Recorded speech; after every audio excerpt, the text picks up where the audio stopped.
coming up with answers. Each of them occupy a position in that has placed them in the path of COVID, changed the lives of their colleagues professionally, and left them pondering what lays beyond the dark months of the pandemic. What have they learned from the pandemic that is likely to determine how they find the future? Has their profession and perspective pre-COVID been changed permanently?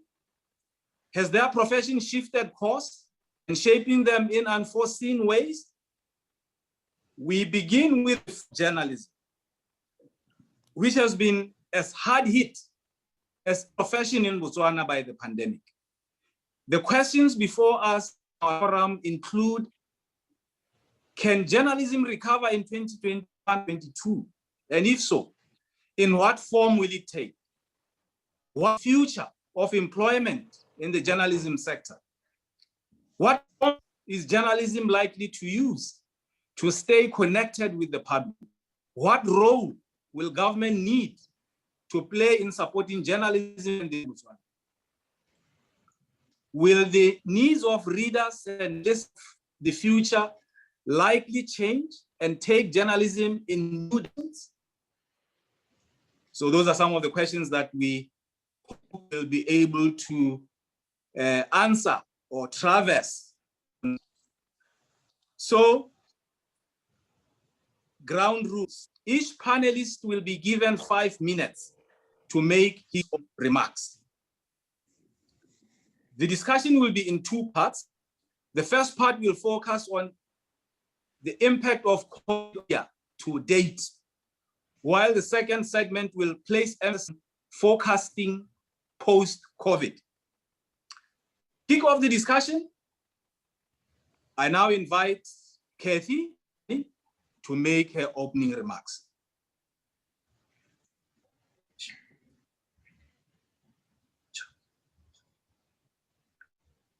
Rembui, I thought we were going to start with Professor William, so that the groundwork is laid by research.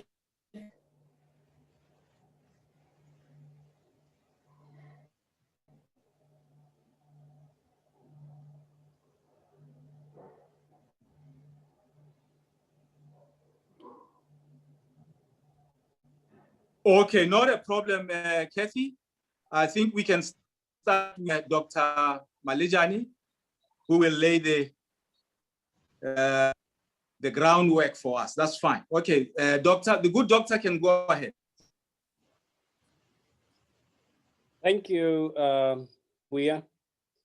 Let me start by thanking her for the opportunity, and also a good afternoon to the organizers, the fellow panelists, and the audience. I want to start off by acknowledging that doing some work on online journalism in Botswana, starting off 2010 until 2014.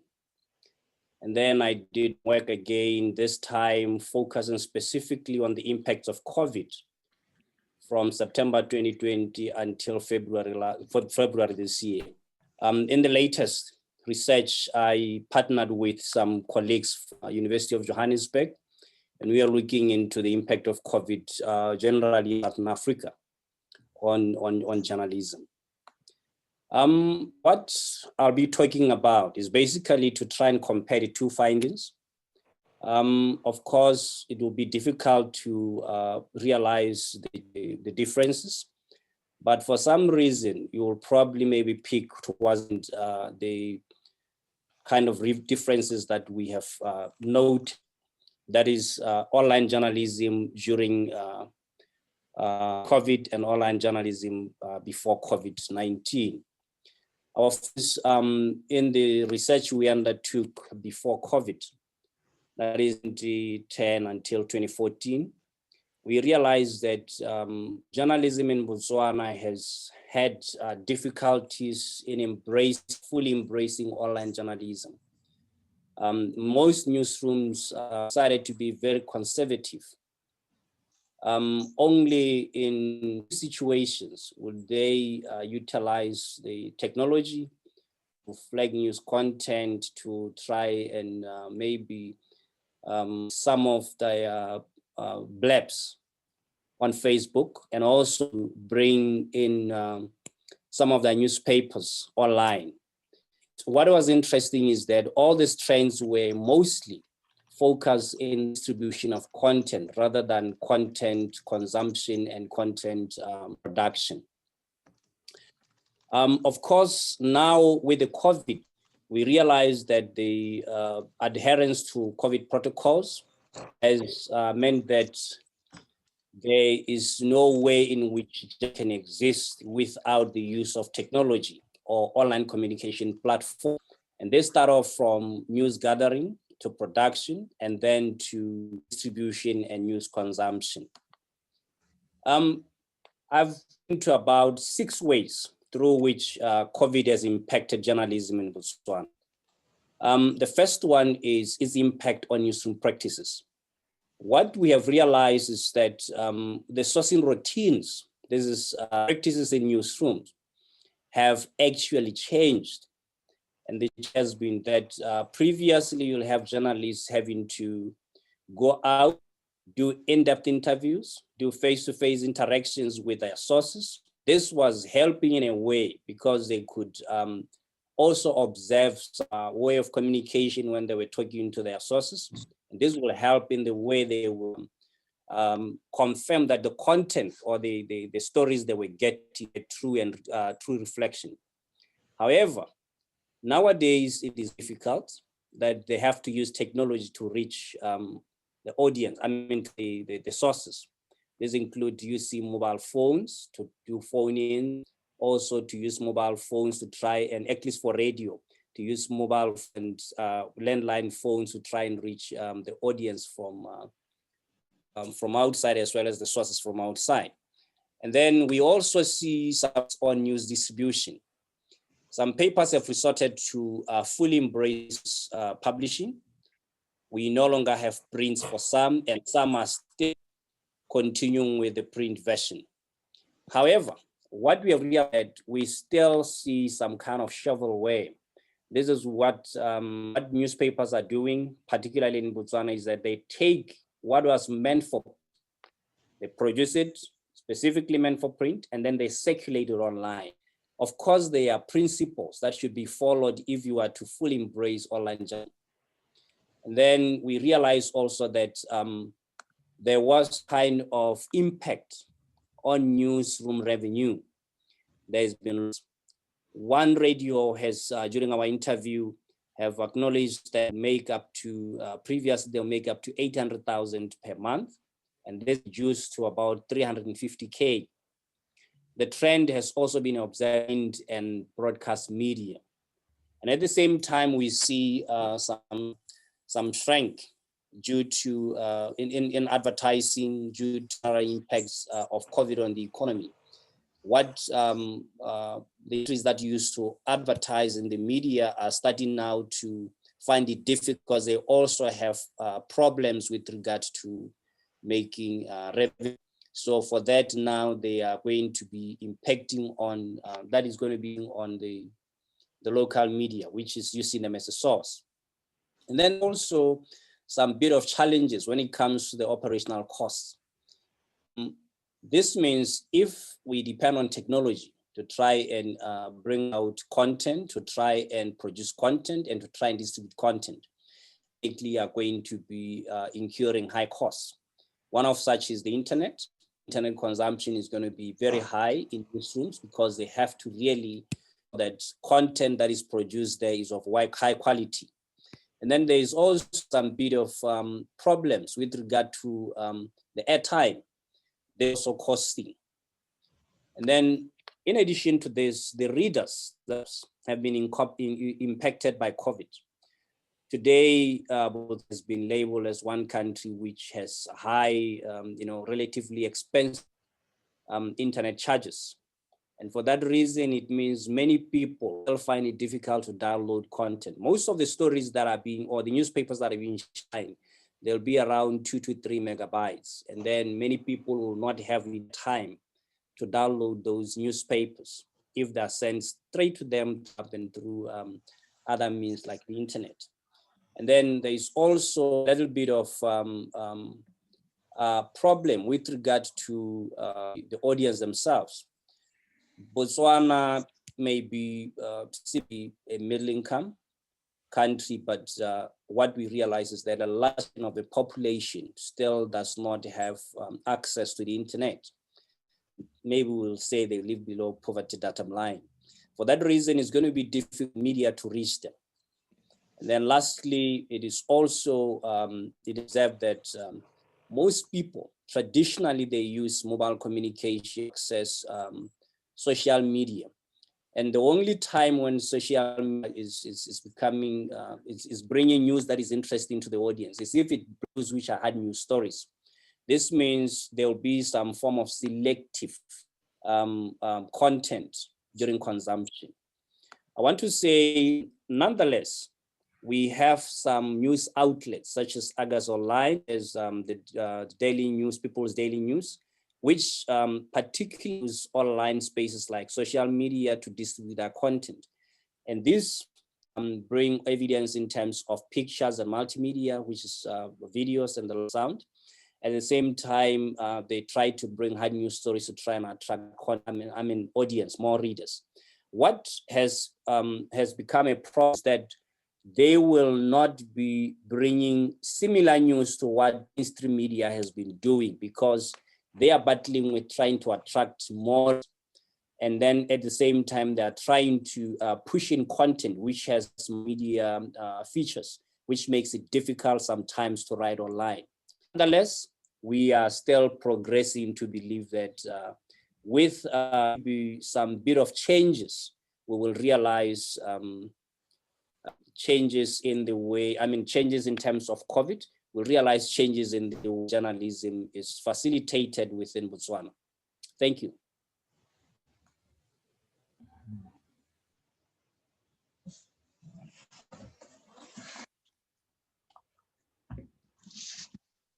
Thank you very much, Dr.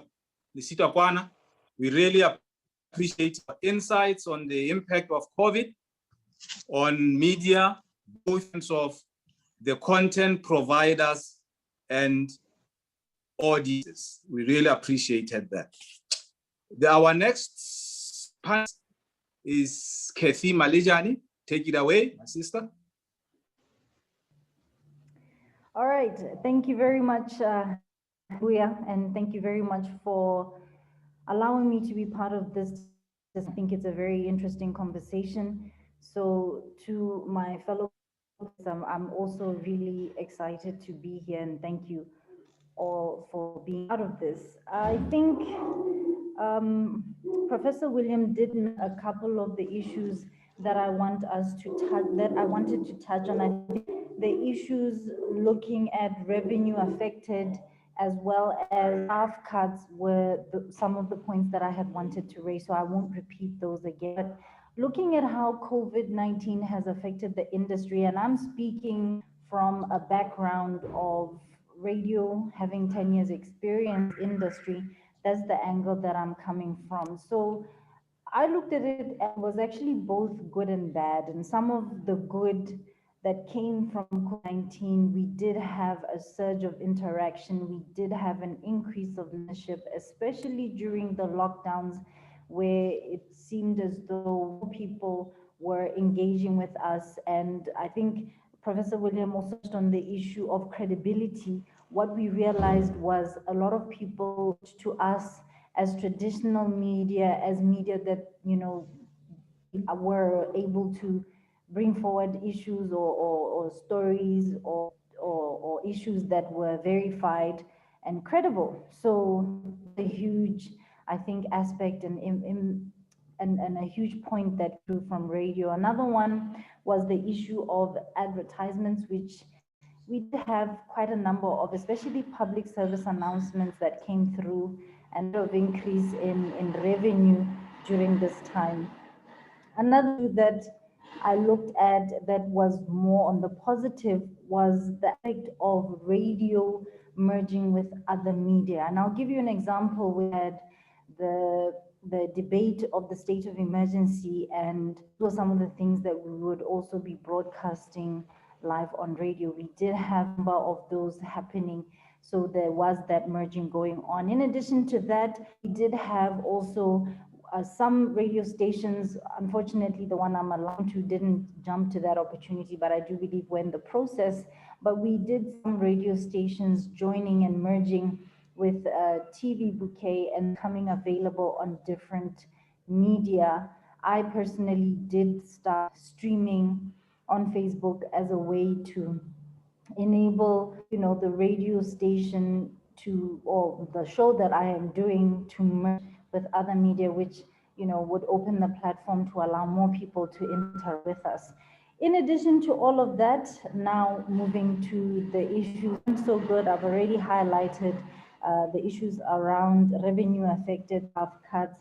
We did have quite a number of colleagues being let go, have, some of the clients that we traditionally had, some of the that were already existing, losing their businesses. And so, of course, revenue down because of that. One of the challenges that came to the front this time was the fact that we weren't so ready technically to go online. And so, some of my, were talking about, is it possible for us to perhaps on and perhaps broadcast, online? We didn't have that. That's something that we had ever thought about as a radio station.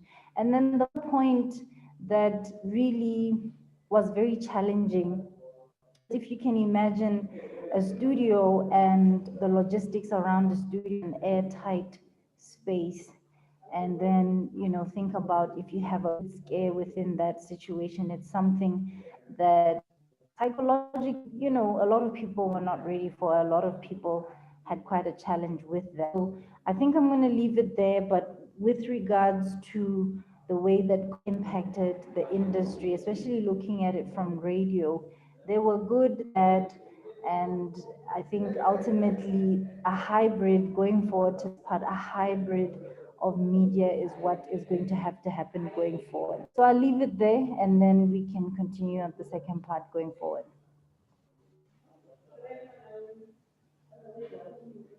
Thank you very much, Kathy. We really appreciated those points that you raised in terms of looking at COVID as a double-edged sword. So there is a silver lining to this dark cloud of COVID, as you pointed out, in terms of more engagement, for instance, with the audience, but also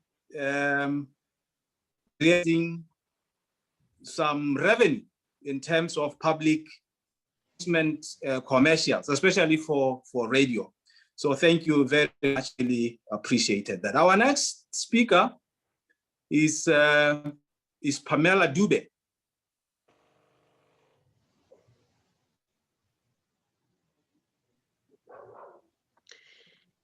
Hello, everyone. Thank you, Tatas. Thank you, fellow panelists. I don't know if you can hear me.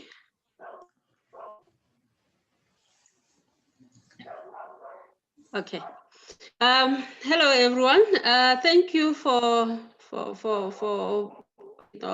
having me on this platform. It's a very important platform to discuss and to engage. I think where I want to start is to look at the space outside the mainstream, the newsrooms, which is journalists who operate in the freelance space. And as more and more, what COVID has shown us is that they need firstly to come together and work together as different media workers who are in the freelance space, because you're in a situation where even before COVID, a lot of newspapers in Botswana, particularly I'm speaking from the newspaper industry, that's the industry I know very well. A lot of news were struggling financially, and the economic situation was showing a negative trend. So more and more journalists were being thrown out of the workspace. So we're having a lot of more particularly young journalists who are fresh from universities and colleges who are now out there to survive on their own and being able to find space within the mainstream media and be able to contribute and write. But with COVID, what we have seen is that now the situation worsened. I've been working personally with a team of young women journalists, particularly around the area of gender and I found that a lot of them are faced with a situation where, like I was saying before COVID, there were problems, with the economic status of the media industry, and that few newspapers could absorb from outside, their own formal structures. Now you have of these young people who are out there who don't even have facilities like the laptop to be able to tell stories and to run around and gather stories and be able to make a living, because ultimately it's about making a living. Now with the situation being worsened by the COVID-19, we have found the desperation is at a different level altogether. The professor was talking about, Botswana being some of the countries with high internet connectivity and even data. And if you are a young journalist outside, having to work and contribute to, even to throw them online, you need a lot of resources to be able to do that. And a lot of our young people don't have that. What COVID has done is that is pushing them more to the edge, and we risk losing a lot of talent because people are able to contribute as much as they could do. And one of the things also, the professor mentioned this also, that in their research found that as more and more newspapers are going online, or as more media houses are going online, it means there's limited space for the media to be able to operate and publish their story. So if there's limited space, you'll find that the developmental story is lost completely. We are going to be running after deadlines. We are going to be talking, regular deadlines which need to be met, and short stories, timely, and whatever. So when it comes to really developing and storytelling, proper storytelling, going into the story, and investigative journalism is going to, because there is no space for that, apart from the fact that you don't have resources to go out there and dig and do your stories. The other challenges we've seen as we work outside the mainstream media, but the mainstream media, is that with more and more journalists losing their job because of the COVID situation, there is a very bad developing trend of what is commonly known as brown envelope journalism, that because income is shrinking, a lot of the survival, we don't have research to back that, but more and more you find that our media is being accused of doing underhand type of reporting, or engaging underhand tactics in their reporting. That means the quality is lost in the process, and real journalism is compromised. So as we move forward, we may have to look at how to ensure that already we're in a situation that our media, particularly private media space in Botswana, is not necessarily well-resourced. and the income levels are very low as it is. Now, if you're having to even drop, like other newspapers have had to cut salaries down to 50%, or have to let go of a lot of jobs, what does that mean in ensuring that quality work and protection and professionalism maintained? These are some of the challenges that we are finding, particularly people who are working outside the media space. I think I may stop there so that I allow other people to engage, but one of the major concerns we move forward, we need to look at how do we ensure that even those who are working within the newsrooms are capacitated, able to even work. Like I don't know if it's a positive thing, but it is a positive thing, because people who've worked with me before will that one of the things I've been advocating for a very long time is from home or working away from office type of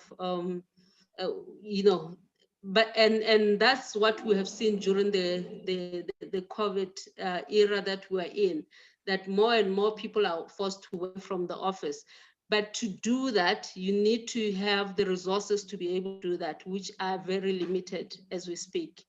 Thank you. Tatas, I'll stop here and we'll engage later. Thank you, Pam, for your insights. Actually, I relate to a lot of things that you said. For instance, the result of the austerity measures that their houses are undertaking. They are bound to affect quality, because we are losing diversity. One of the positive things, for instance, having contributors or freelancers who are not resident in a particular media house, is that they bring diversity of views, diversity of opinions, but also just even the hard stories that they write, some of which the media house could otherwise have missed. So that is a real problem. And of course, all this is because of the impact of COVID on especially print media. Thank you very much, Pam. I make a steady progress now as we call upon Ute to make his opening remarks.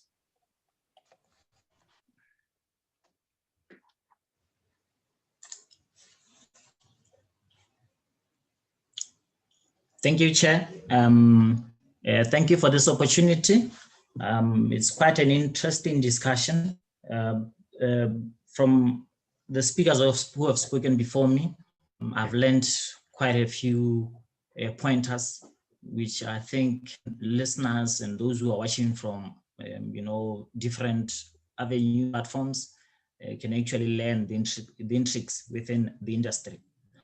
My name is Aubrey Lute, as I already alluded to. I'm the editor of the Weekend Post. I also serve in the Press Council of Botswana, albeit it's a bit dormant at this period, but we are working around the clock to resuscitate it. Just to stay a moment, we'll be announcing office location in about a week or two. But, those who use the media can actually need to relay their concerns as far as the industry is concerned, including the online platforms, which are, of course, also now taking over the industry as the new normal creeps in. I would like to share, from the perspective of a publisher, from the perspective of an author or a list, and I also like to share from the perspective of somebody who is in that, on the academic side of the media. Just to share a bit of first-hand information in regard to what we've been experiencing as education as Weekend Post, is very important for me to put on record that the media industry, especially the print, has received a huge battering as a result of COVID. It actually caught us unaware. Our advertising has gone down. Circulation or our news copy sales have drastically dropped. What actually exacerbated the drop in copy sales as we had that first lockdown in April last year. And of course, the zonal restrictions where people were not allowed to travel. And of course, the reduction in hours of operation for various businesses where we distribute newspapers. That has actually affected our bottom line to a level that I think most media houses speak now, they will be operating at 50% or lower compared to the pre-COVID times. And that should actually indicate how affected or how severely affected the industry is. But it's very important to also note that of COVID has also accelerated our diversifications. I would assume that as you know, if you are an entrepreneur business, you always have that idea of diversifying where you are. I think COVID has actually accelerated the strategies of pushing towards using other means of generating revenue so that we sustain the newsroom, so that we sustain the industry, because without the fourth estate, it will be very difficult to proclaim a functioning democracy. So as industry captains, it's very important that we find ways of actually winning this industry. We know that from the government side, things have been quite so many announcements have been made in so far as risk industries, but the media, despite the fact that it is one of essential sectors, has not featured in that content. But one thing that really caught my attention is the change that has been occasioned by COVID and all the decisions or policy decisions which were made because of COVID. I'll give you an example. You tell people to avoid traveling, you people to avoid unnecessary travels. You are leading them, many messages indirectly. As newspapers, we have lost a lot of readers. We have lost a lot of readers because they don't want to go to the shops, because that is where the virus is predominant. So it can mean that if people are not going to the shops, no one will pick copies from the shelves.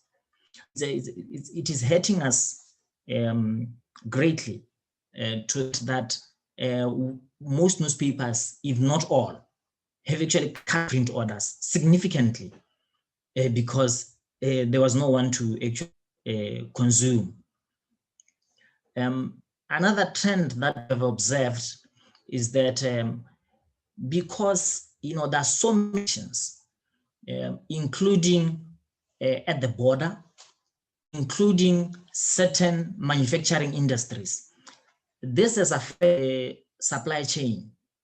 And if the supply chain is affected, potential advertisers are also going to pull or reduce the level of spending on advertising, because what's the point of advertising a product that is not available?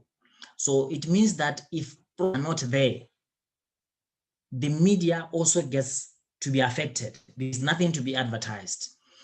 For instance, I wouldn't mention beverages or alcohol, because that one is obvious. We have lost big time because if a big company like KBL is not advertising, media will be on the receiving end. But you can take other products. You can think of any product that will be affected by restrictions, especially during the first lockdown, those intermittent ones that followed. You realize that, if products are not coming in from South Africa, and you've got distributors, you've got companies which distribute product A, B, C, then those companies will not be compelled to advertise because nothing to sell. So you advertise because you want to move inventory. So inventory, there's no need for you to advertise. So COVID has actually, cut down our margins to levels that are unimaginable. I think it will take quite some time. I know Mr. Chair about whether journalism will come to the party in 2021 or 22. I think it will take more than that.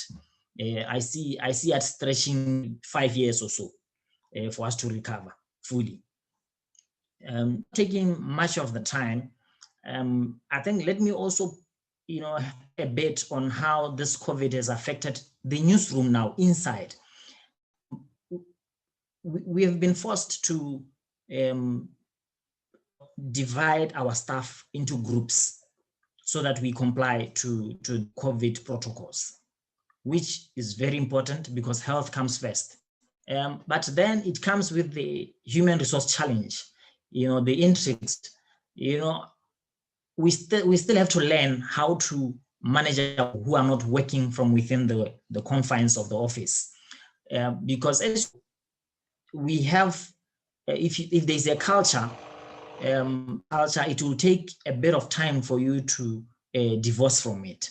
So we have to learn a few management tricks of how to manage from home, how to ensure that our people deliver from home. So those are some of the challenges that are coming as a result of the COVID pandemic. But the thing also is that now we are learning how to make sure that we a converged newsroom where we have everything at the table, and we make sure that when the product goes out for print, everybody has a hand at the same time, without actually having to wait for person A to come through at some point, because we can work through the technological platforms that have been availed to us. But I'll also touch on the the digital platforms which we are now migrating to.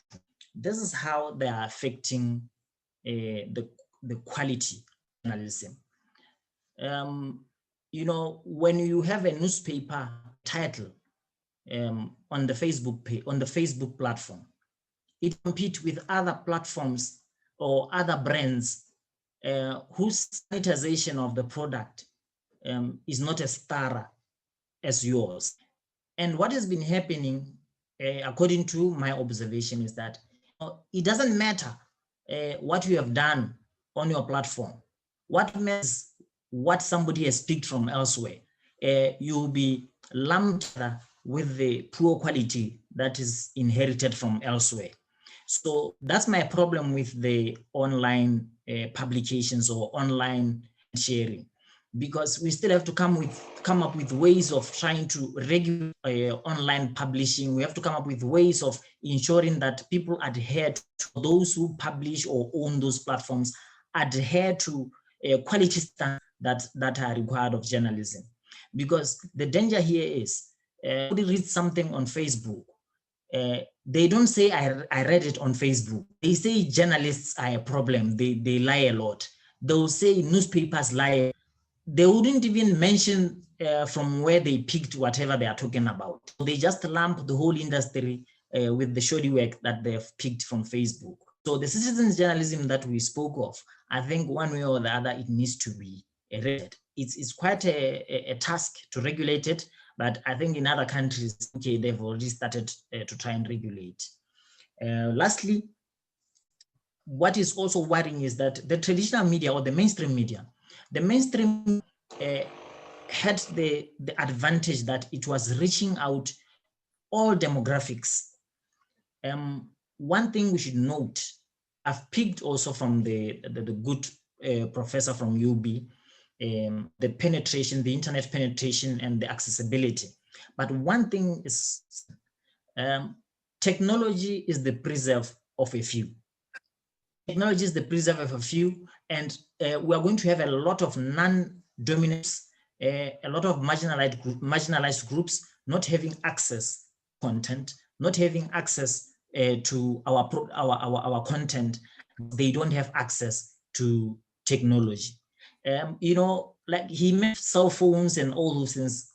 Cell phones are the dominant product you can find among a large group of people in demographics, but they are not a good gadget to actually guide you as to whether people access content or not. I think it's one aspect to look into very seriously, because we have got a number of people are going to be marginalized and not accessing content because they don't have access to technology. Thank you very much. Thank you very much, Aubrey. Really appreciated your, especially the point regarding the way of life by COVID, like on movements and crowds, which has affected economic activity.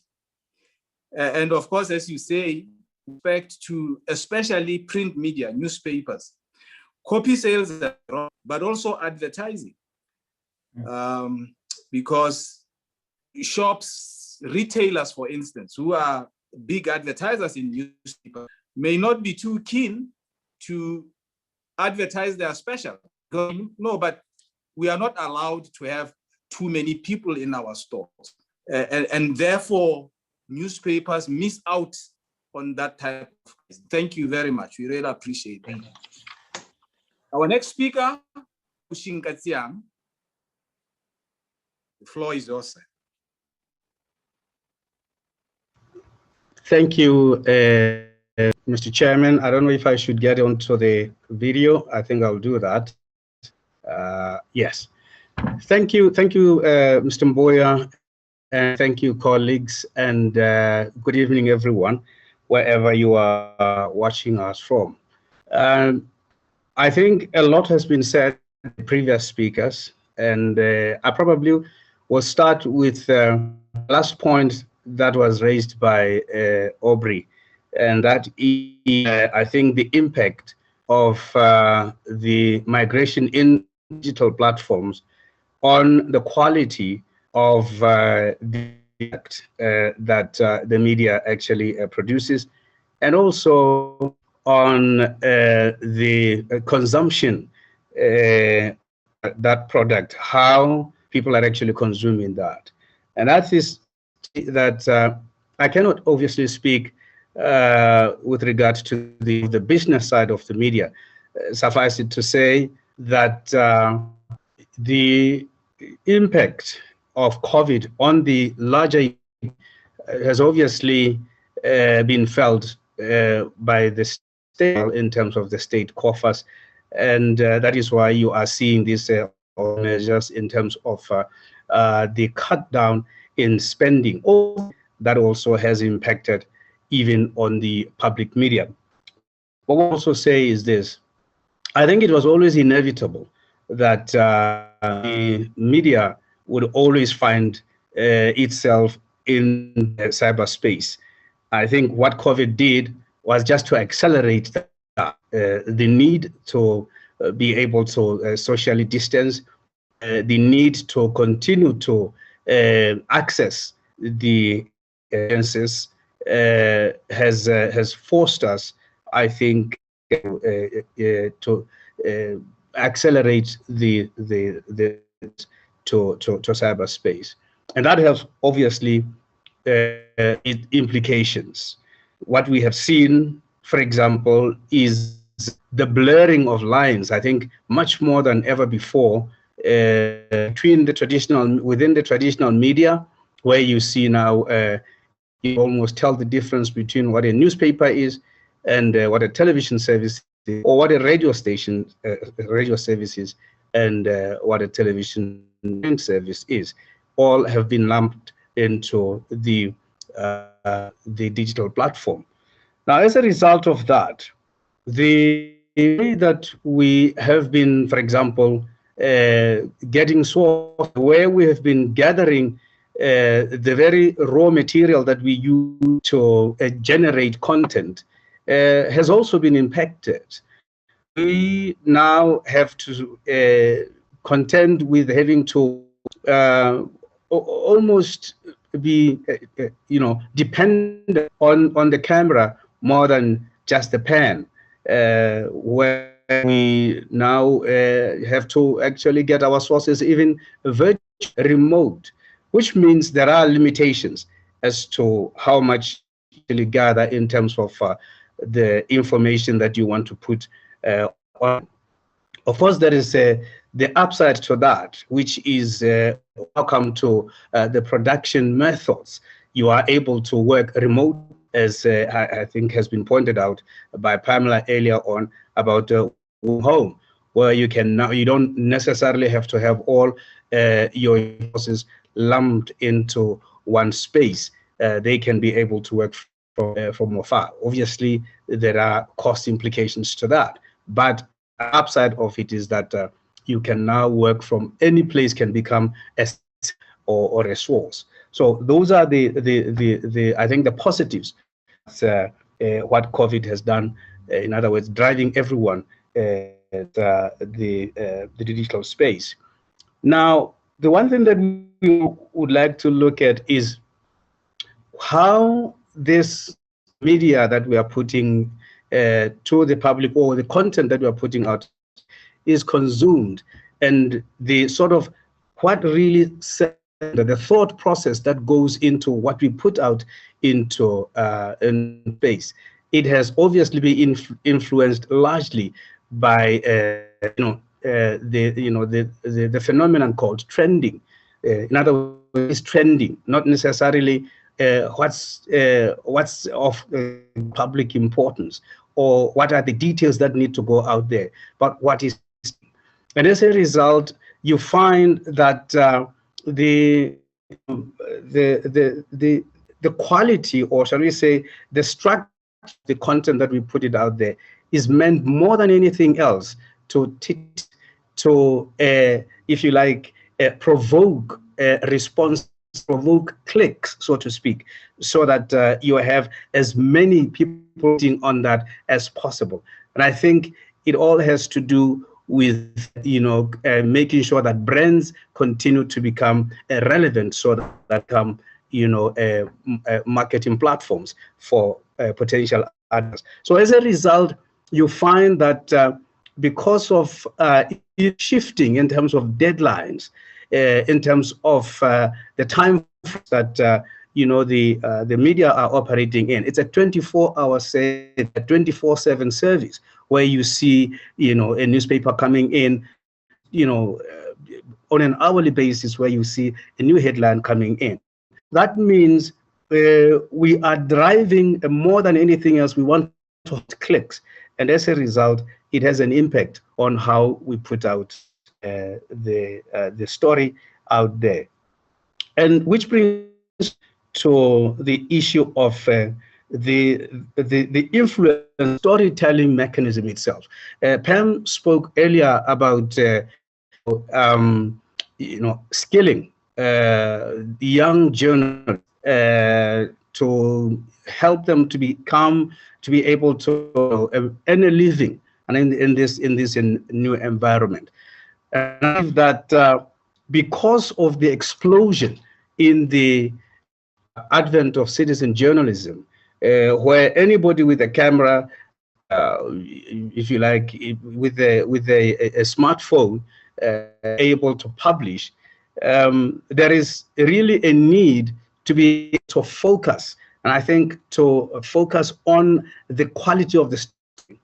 And what we are seeing is that storytellers are becoming influencers. Now they're becoming brands. They are not just telling stories, but they have become brands in order for them to attract more audiences to their stories. And I think this is what we now, newspapers now beginning to develop these influencers who now become part of their brands, so that they tell stories a little bit better. I think the upside of it is this: in the this advent of the madness that you see in cyberspace, where, as Aubrey rightly put out, that there needs to be stimulation of citizen journalism, it is critical that the mainstream media occupy a space that's trusted, that the mainstream media work a lot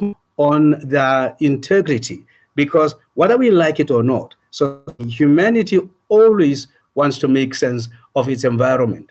And media are called the fourth estate for a reason, because if we do not, as the media, ensure that standards are kept, we deny society parameters that help society to be able to make sense of the reality that they live in. We see that social policy, social policy or policy making is driven more by opinion in the so-called new normal, and therefore the media are now even much more obligation to make sure that what they put is actually differentiate clearly. It's very, very clearly from just social media rhetoric or social media noise that is very, very, very prevalent.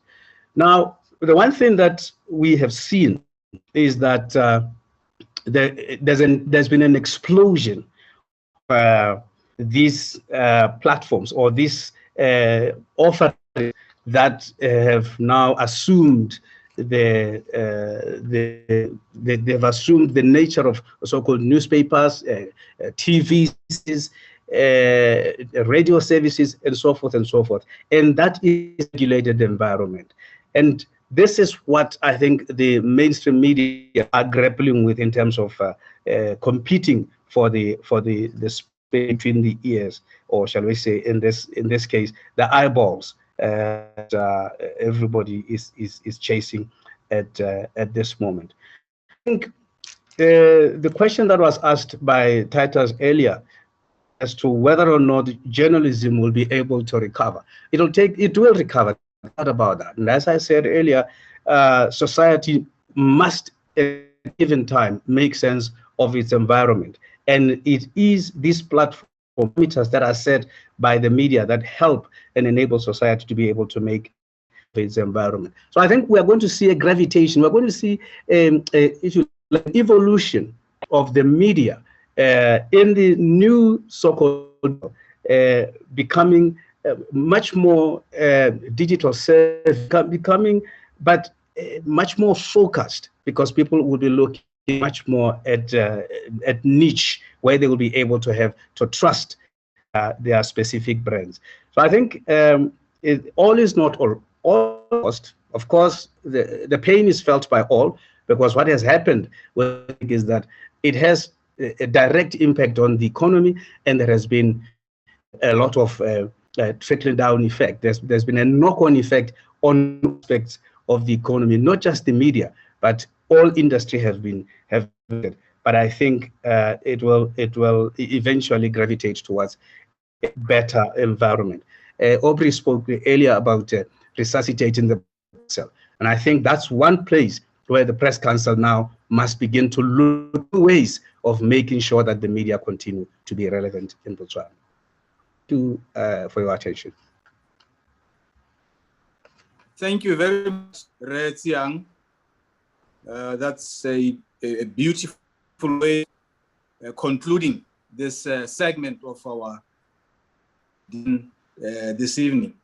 And thank you also very much for highlighting the impact of COVID on media in terms of access, consumption, action, but also process and distribution. I think you did a good job of putting that in active, especially in an environment where now newspapers are being forced by circumstances as a result of COVID to.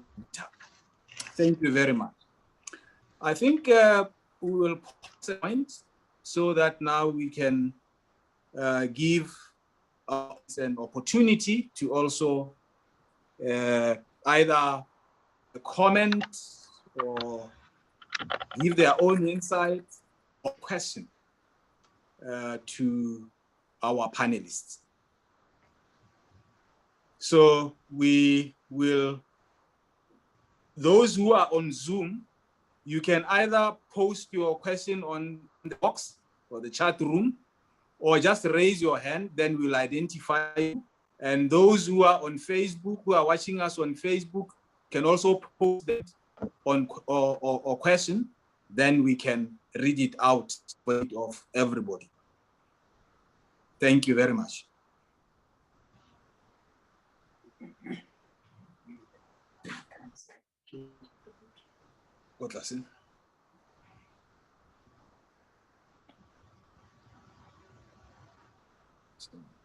Okay, we have a question, dear panelists. It's from Professor Thapelo Utlogetswe, and it says, is mainstream media able to compete with the unregulated, what Retsiang calls social media noise? Is the cry for regulation of these noises, which Relute, not a cry to silence the unregulated media? Should media compete on quality? So we have those three questions.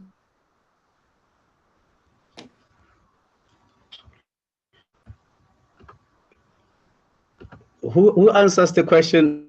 But anyway, let me try and let me for the issue regulation. I think it's important to make that when we talk about regulation, unfortunately, it's always associated with a certain degree of censure, so to speak. But I think when we talk about regulation, you're trying to talk about something that enables a coherence in the delivery and consumption of a service, if I may, for lack of a better word. So when we talk about regulation, about silencing, we're talking about creating norms that enable that that enable everybody to be able to play in that space properly, fairly, that does not hurt, so to speak, either the system or the interest that is being regulated. So I think that is what we are talking about. How we're going to engage in regulation. That is the key question. I'm about censoring. I'm talking basically about how do we regulate the social media space, because it is a space and it's going to be here with us forever.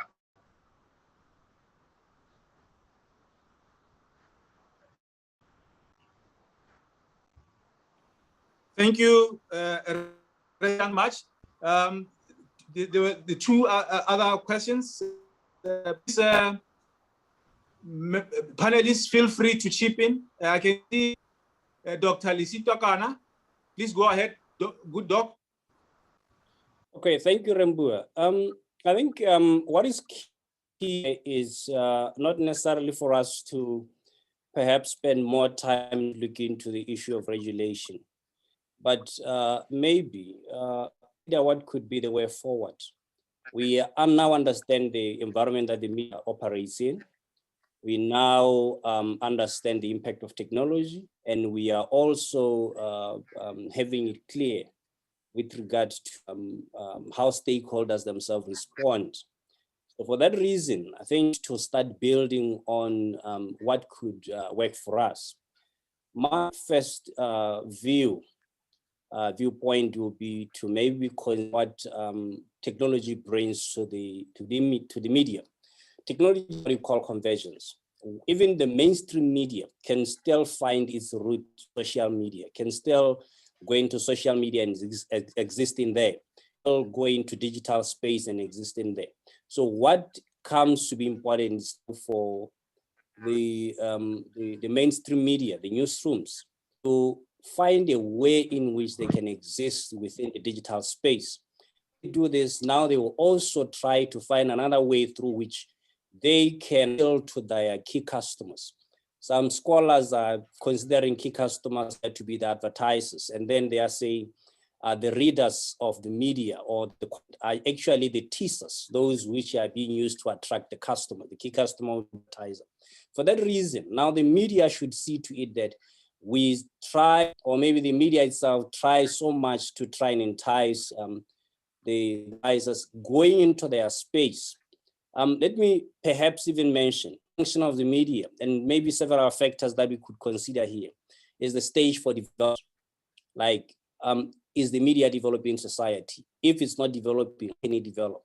Also, we are looking into maybe the socio-economic and political system of regulation that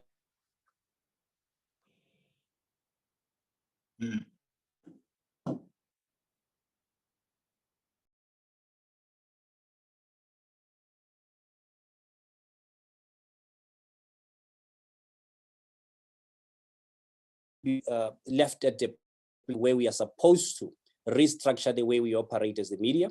And of those ways, of course, coming to our field is training, where we are thinking journalism should not be taught as a traditional course, but this time around as an artwork, with multimedia coming in, with issues of data research coming in, so that it becomes more journalism. It becomes, you know, a very interesting curriculum to fit within the 20th century, or maybe say the knowledge economy and fourth evolution environment. At the same time, we are saying the media should also see to it that if they go online through convergence or mainstream, they are now appealing more to the outside customer, or maybe even a global customer than a local customer only. For that reason, the media should see to it that start, you know, developing itself, or they developing themselves.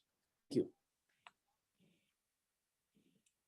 Thank you very much, Prof, for that insight. We really appreciate it. I don't know if Relute would like to say something, question of regulation. Yes, I think let me have a word on that. You know, I'm a proponent of free speech. I value the opinions of others. Regulation in the context presented, I meant, you know, us coming up with a framework that can do exactly what my good professor is actually, that would make sure that we are differentiated, the citizen journalists from the influencers, from the opinion sharers. So it's very important that we differentiate ourselves, people, and regulation is part of that strategy, that we ensure that we are differentiated. You know, those who want to be regulated, they'll come voluntarily to the regulating authority to be part of the regulation, or to be regulated. So as a proponent of free speech, I will never advocate for, you know, others out of you know, the free speech space. So one has to be clear. I will also, just to add into what Dr. Lisita Okana was just sharing now, I think it's important we appreciate, you know, the value of the mainstream media, you know, especially the traditional media, the journalism. It is okay, you know, to speak in posterior, to propose certain amendments to the way in which journalism has been taught in the past, probably to the way in which it is being practiced today, and maybe going forward. I think it is very, very key for us to appreciate what the way of doing journalism or practicing journalism adds society. You know, when a proper story, proper mainstream hard news story is presented in a that is acceptable according to journalism standards, policymaker sitting somewhere at government enclave would need the effort put into that story to collect data, to collect opinions that are of value and that are informed, and to actually use that to make a decision that will affect the lives of many. The thinking process, is appreciated, is quite lengthy and it can take time. But when you look at some of the work that is posted on social influencers by opinion leaders, you would question even the credibility of the summations come with such opinions. So I don't think it is worth it for us to actually try and junk the traditional way of journalism. I would rather propose a hybrid. Dr. Lisita Okana should continue with what they're planning, teach journalism in the manner that they're proposing, but also leave a certain portion of those who will be interested in dishing out in the manner that it has been done in the past. Because they were posing it is going to be very difficult to actually come up with news or hard news or stories that can shape policy in the manner that has been passed. So I'll also, just to conclude, give an example. We have readers as a newspaper, or news generally have readers who are retirees. I'll give an example of 3 individuals. One is based in a village in the northeast. It's called Nswazi. Old man subscribes to the Weekend Post. Only person who subscribes for the Weekend Post in Nswazi. And we make all efforts to make sure that his paper. We have a similar individual in Zabong. We have a similar individual, and I'm giving these 3 because I'm looking at the distance. But we make sure that this newspaper reaches them. This is the reason they are giving us, because we propose to them that they should and subscribe online, because we have that. We have our newspaper and people can subscribe for it. They can buy it online. But it is not doing very well compared to the hard copies. The hard copies are still the go for it. The old man is telling me that, no, Aubrey, I am not going to do that. I read online. I am old. I can't read. I'm old. I want my newspaper. Send it to me. So, and when you look at the readership, that is one of the chunks of our readers. When you look at the demographics, the retirees, those who are 55 and above, they read, those people, compared to those who are interested in the gadgets of Facebook and all that. To appreciate this dynamics before we jump into conclusions, it's very important to have that the bulk of our readers are those who are not interested in reading stuff. Thank you. Thank you very much, Relute. Of course, the issue of regulation, it can be, that is my own experience, difficult. So I know that we debate it until the cows come home. In the future, maybe have a just to discuss that, because I know it's a subject that is very close to a lot of people's hearts. In the States, for instance, in America, they now have the cancel culture. And again, it's actually because it's the conservatives who are saying they're being canceled by the big techs, your Twitter and Facebook. The other people are not that much, except for maybe the mayor of New York, Andrew Cuomo. Anyway, let's have Rema Panyani. Good evening, colleagues. I have a question or two to share, or just to hear from you. I'm sorry I came late. I was doing something that I couldn't come out of. question is relating to advocacy, especially social advocacy role. Do you think the media is being hampered by COVID-19 to social advocacy for development and human rights? My second issue relates to the issue that was brought by Aubrey Luther into attention given to other industries by government. The media are not viewed as other industries by government and supported. And if it is not, if it are continue to role of not supporting the media for whatever, how is the media planning to deal with this? Because, like you said, the media is a very important and for it to be discriminated so greatly, for me, it creates some concern. I want to hear what the panelists would say to this. Thank you.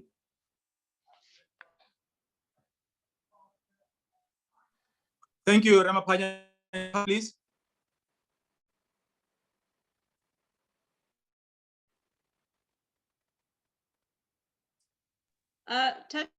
Take the one on the role of the media, what COVID has done to the, the advocacy element of the media. Firstly, we have, if we appreciate that the media is not just, or journalism, or journalists are not just conveying media, but they are there to be able to set the agenda.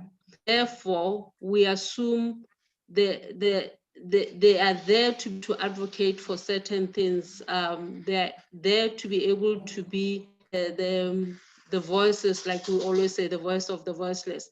But what I've seen, what we can see, the picture that is happening as the media space is moving into digitalization, is that you're going to have to lose more and more of voice able to talk. The developmental story, for example, like I said earlier on, because the focus now is on, timely stories and being there and being, competing at a level where it's about what's the catchy story, what's the catchy headline, what is happening where fast, and what have you, so much that the area of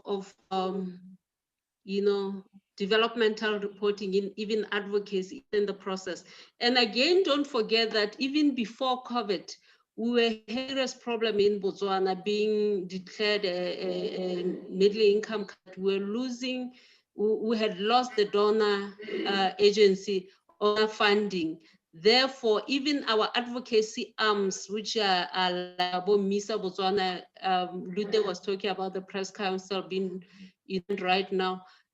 The organization, the industry outside, which should be pushing certain things, like areas of legislation. How do you, I remember when Parliament was talking about the Media Practitioners Act, and it was lost there because you could see that there was nothing that was really coming out of the media to be able to advocate for why you need to repeal that law. So activism in many ways lost. Thank you. Thanks, Pam. Thank you very much.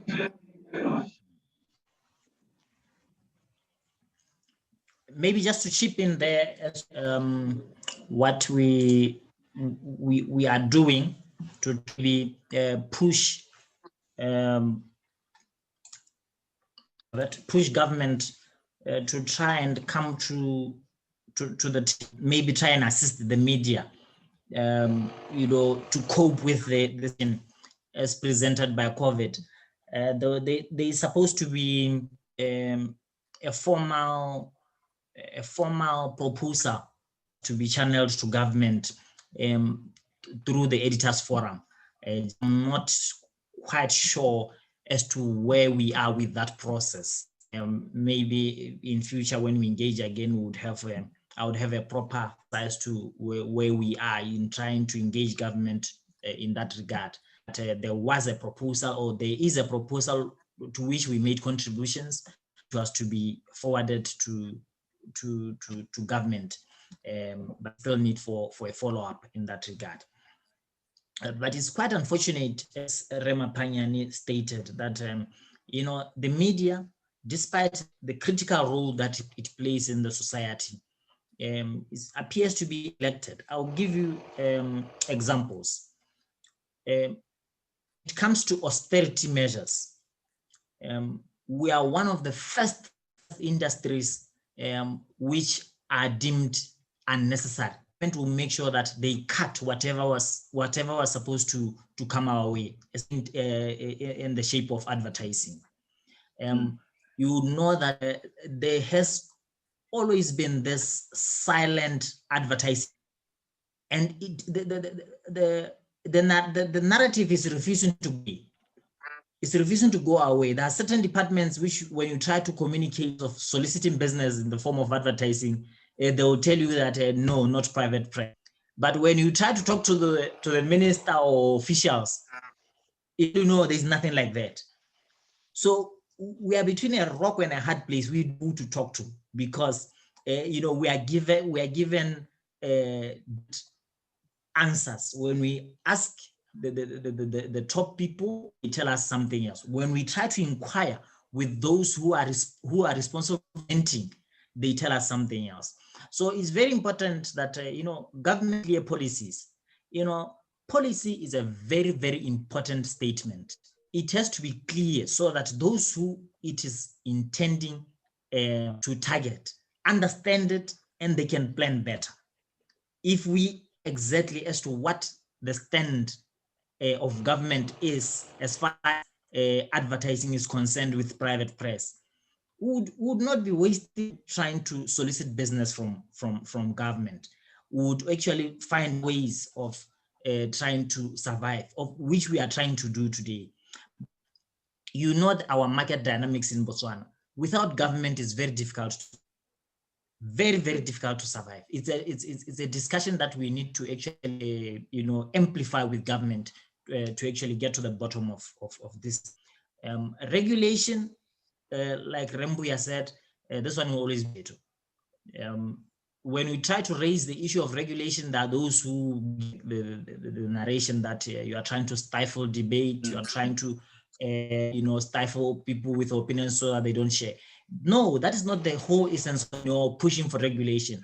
Regulation is meant to professionalize, and those to you know, climb rooftops and express themselves need to do so. Thank you. Thank you, Lute. Thank you very much. At this point, I'm going to ask my partner, Dr. Fred Morton, maybe just to say something, please. We are left with only 4 before we get cut off. Thank you, Ray Mboya. No, I've been with fascination to the many informed opinions, sites that have been expressed during this interesting panel. What I guess I was looking for, I think we experienced a myriad of obstacles and complaints. What I'm also looking for are these innovations and initiatives that will overcome what has been clearly delineated as the obstacles and the problems. And I think there is a need to think beyond or around the government restrictions and think in new ways of enabling journalists and media to reach an audience includes not only Botswana but the region and beyond. So it's just that we focus on innovation, entrepreneurship, and take in mind the problems, but at the same time, think anew. Thank you. Thank you. Really appreciate that. Ladies and gentlemen, unfortunately, we are going to have to conclude. And at this point, I would like to take this opportunity to thank the panelists for their time and effort towards making this discussion a resounding success. We also thank the audience for their thought-provoking questions and comments.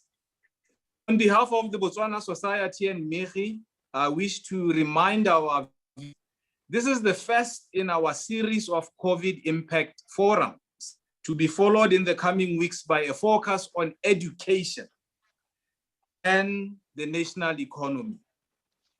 Again, knowledgeable panelists will be on hand to provide information, insights, ideas for our audience to consider as we weigh the changes in our society brought about by the pandemic. A video of this will be posted on MIRI Facebook page. So please tell tonight's forum that they can view the entire session there.